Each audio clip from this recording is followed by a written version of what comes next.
single day. Wir schreiben das Jahr 1927.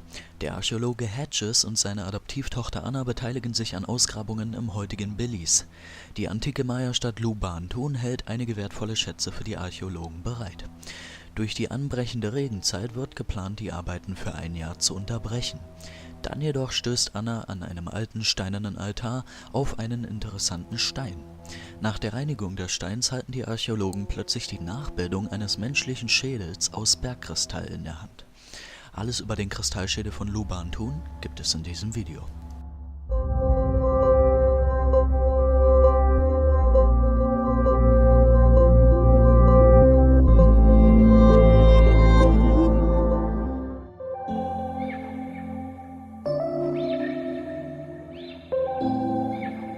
Der Schädel hat menschliche Maße.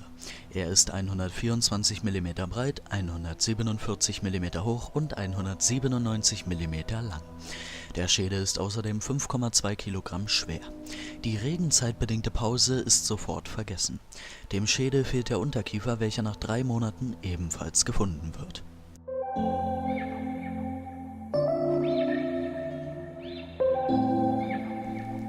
Im Jahr 1930 erfährt die Öffentlichkeit durch Hedges von dem unglaublichen Fund.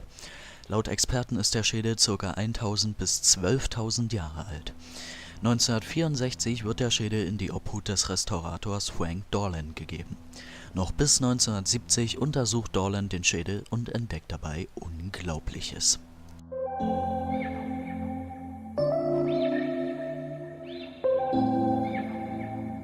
Der Schädel kann nicht existieren. Zumindest ist dies sehr unwahrscheinlich.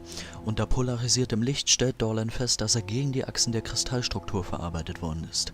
Aufgrund der spiralförmigen Wachstumsnatur des verwendeten Bergkristalls ist es nahezu unmöglich, diesen gegen die Kristallachsen zu verarbeiten, da er andernfalls kaputt gehen würde. Maschinell lässt sich dieses Artefakt nicht reproduzieren.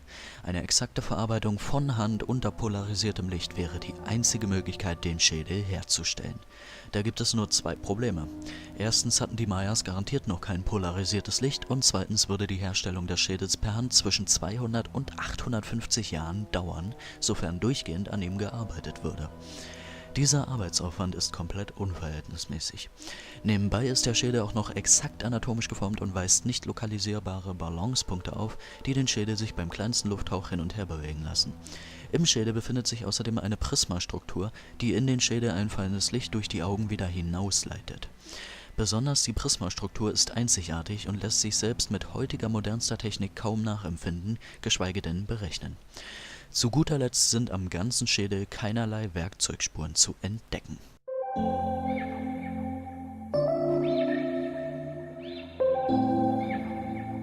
In der Zeit, in der Dorland den Schädel untersuchte, soll es außerdem zu ständigen geisterhaften Erscheinungen und Ähnlichem gekommen sein.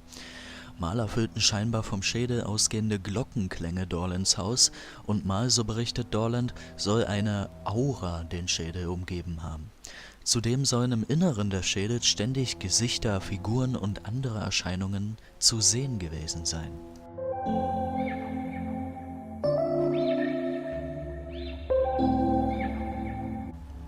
Auch wenn es sehr unwahrscheinlich ist, vielleicht hatten die Mayas die Möglichkeit, einen solchen Schädel mit all seinen genannten Eigenschaften herzustellen.